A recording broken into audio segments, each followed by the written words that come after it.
Hi all, iPlus training സൊല്യൂഷൻസിൻ്റെ പുതിയൊരു ക്ലാസ്സിലേക്ക് സ്വാഗതം.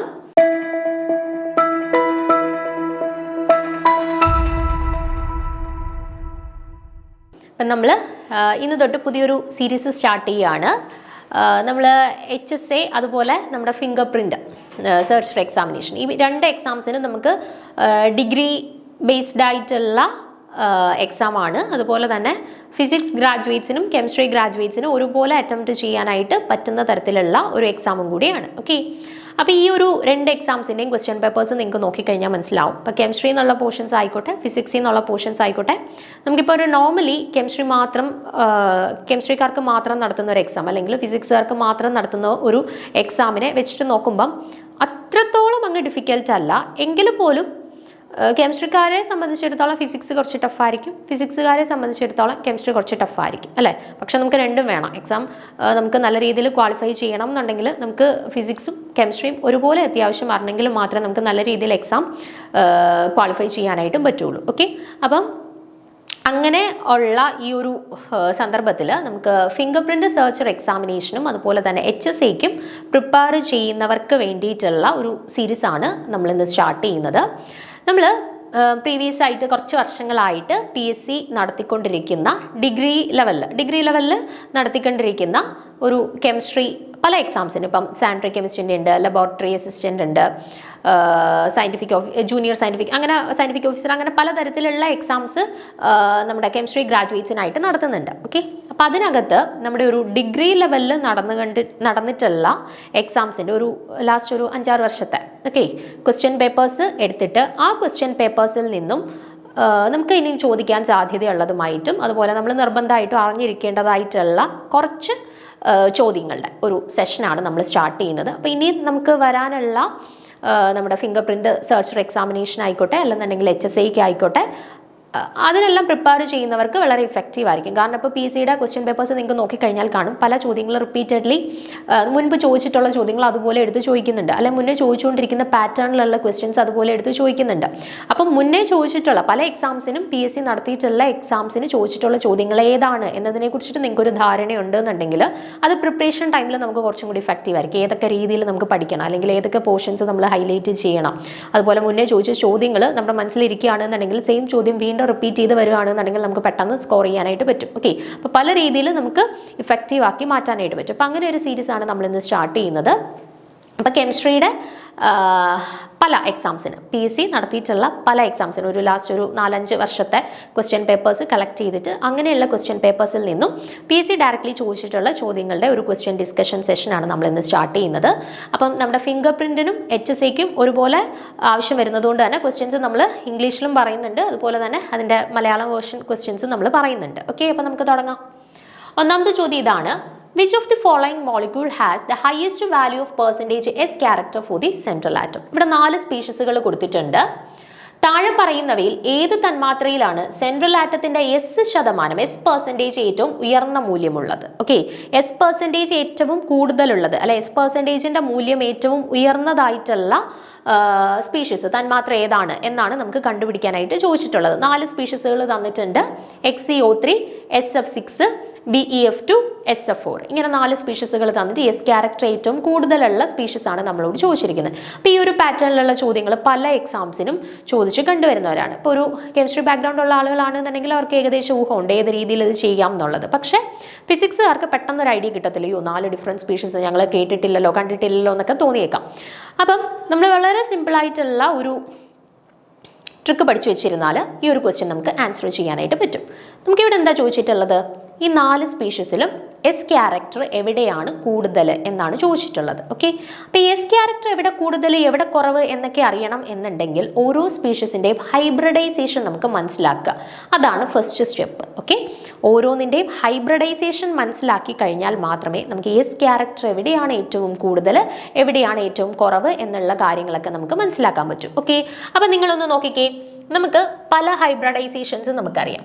SP ഹൈബ്രിഡൈസേഷൻ ഉണ്ട്, SP2 ഹൈബ്രിഡൈസേഷൻ ഉണ്ട്, SP3 ഹൈബ്രിഡൈസേഷൻ ഉണ്ട്, SP3D ഹൈബ്രിഡൈസേഷൻ ഉണ്ട്, SP3D2 ഹൈബ്രിഡൈസേഷൻസ് ഉണ്ട് അല്ലേ.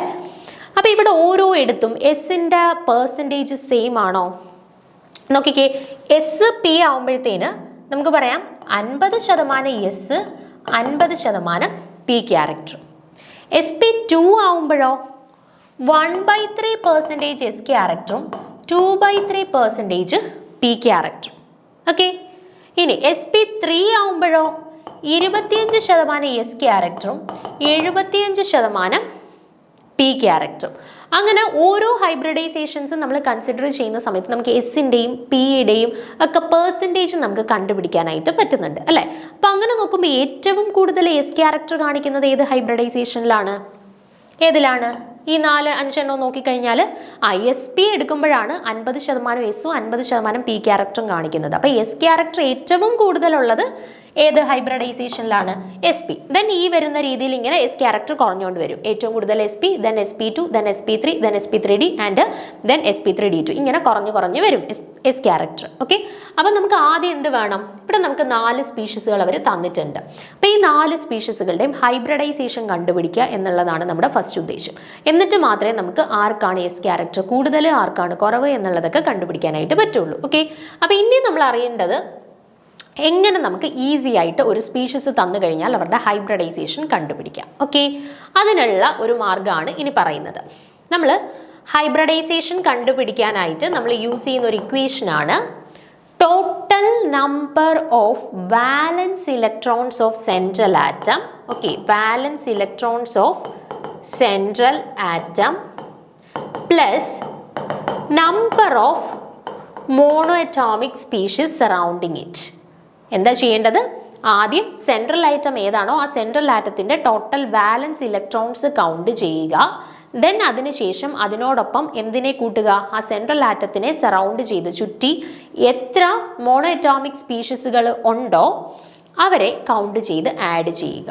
ഓക്കെ, ദെൻ ഡിവൈഡഡ് ബൈ 2 ചെയ്യുക. ഓക്കെ, ഈ ഒരു ഇക്വേഷൻ വഴി നമുക്ക് ആരുടെയും ഏതൊരു സ്പീഷീസിൻ്റെയും ഹൈബ്രിഡൈസേഷൻ കണ്ടുപിടിക്കാം. ഇപ്പം നമുക്ക് ഓരോ എക്സാമ്പിൾ ആയിട്ട് ചെയ്ത് നോക്കാം. അപ്പം നിങ്ങൾക്ക് കുറച്ചുകൂടെ ക്ലിയർ ആവും. ഒന്നാമത് ഞാൻ എടുത്തേക്കുന്നത് നമ്മുടെ ആദ്യത്തെ ഓപ്ഷൻ ആയിട്ടുള്ള XeO3 ആണ്. ഓക്കെ, XeO3യിലേക്കകത്ത് സെൻട്രൽ ആറ്റം ആയിട്ട് വന്നിട്ടുള്ളത് ക്സീനോൺ ആണ്. ക്സീനോണിൻ്റെ കേസിൽ ഓർത്തിരിക്കുക 18ാമത്തെ ഗ്രൂപ്പ് മെമ്പർ ആണ്. അതുകൊണ്ട് തന്നെ അവരുടെ വാലൻസ് ഇലക്ട്രോൺസ് എത്രയായിരിക്കും? വാലൻസ് electrons of the central atom എത്രയായിരിക്കും? 18ാമത്തെ ഗ്രൂപ്പിലുള്ളവരുടെ വാലൻസ് ഇലക്ട്രോൺസ് 8 ആയിരിക്കും അല്ലേ. അപ്പം 8 പ്ലസ് മോണോറ്റോമിക് സ്പീഷീസ് എത്ര എണ്ണം ഉണ്ട്? ഓക്സിജൻ ആണ് അറ്റാച്ച് ചെയ്തിട്ടുള്ളത്. ഓക്സിജൻ ഡയറ്റോമിക് സ്പീഷീസ് ആണ് അല്ലേ. നമുക്ക് വേണ്ടുന്നത് നമ്മുടെ ഇക്വേഷനകത്ത് എന്താ? Number of mono atomic species surrounding the central atom ആണ് വേണ്ടുന്നത്. ഇവിടെ മോണോ അറ്റോമിക് സ്പീഷീസ് വല്ലതും ഉണ്ടോ? ഇല്ല. Oxygen is diatomic. അപ്പം 0. Then divided by 2. അപ്പം എന്ത് വേണം? 8/2 വിച്ച് ഈസ് ഈക്വൽ ടു എന്ത് കിട്ടി നമുക്ക്? 4 കിട്ടി. ഇനി ഓർത്തിരിക്കേണ്ട കാര്യം, നമുക്ക് ഇങ്ങനെ ഇത് കാൽക്കുലേറ്റ് ചെയ്യുന്ന സമയത്ത് നമുക്ക് പല വാല്യൂസ് കിട്ടാം. 2 കിട്ടാം, 3 കിട്ടാം, 4 കിട്ടാം, 5 കിട്ടാം, 6 കിട്ടാം. ഓക്കെ, 2 കിട്ടുവാണെന്നുണ്ടെങ്കിൽ ഹൈബ്രിഡൈസേഷൻ SP ആയിരിക്കും.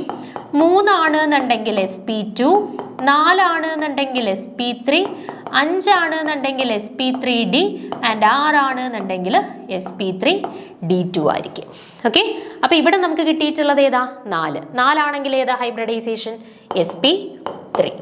ഓക്കെ, അപ്പോൾ XeO3യുടെ കേസിൽ അവരുടെ ഹൈബ്രിഡൈസേഷൻ നമുക്ക് കിട്ടി. എത്രയാണ്? SP3 ആണ് ഹൈബ്രിഡൈസേഷൻ എന്ന് കിട്ടി. ഇനി രണ്ടാമത്തെ ഓപ്ഷനകത്ത് SF6 ആണ്. ഓക്കെ, ഇനി എന്ത് വേണം? ഇവരുടെ കേസിൽ നമുക്ക് ആ VSEP നമ്പർ കണ്ടുപിടിക്കാം. ഓക്കെ, അപ്പോൾ സൾഫർ ആണ് സെൻട്രൽ ആറ്റം. സൾഫർ എന്ന് പറയുന്നത് ഓക്സിജന്റെ ഫാമിലി, ഓക്സിജന്റെ തൊട്ട് താഴെ വരുന്ന ആളാണ് സൾഫർ. അപ്പോൾ ഓക്സിജന്റെ വാലൻസ് ഇലക്ട്രോൺസ് എത്രയാണോ അത്രയും തന്നെ ആയിരിക്കുമല്ലോ സൾഫറിന്റെ. ഓക്സിജന്റെ അറ്റോമിക് നമ്പർ 8 ആണ്. അപ്പോൾ 2, 6 എന്നാണ് കോൺഫിഗറേഷൻ വരുന്നത്. അപ്പോൾ ഓക്സിജന്റെ വാലൻസ് ഇലക്ട്രോൺസ് എത്രയാണ്? 6. അത് തന്നെയാണ് ഓക്സിജന്റെ തൊട്ട് താഴെ വരുന്ന സൾഫറിന്റെ. അപ്പോൾ എത്ര കൊടുക്കാം നമുക്ക്? 6 പ്ലസ് ഫ്ലൂറിന് എത്ര എണ്ണം ഉണ്ട്?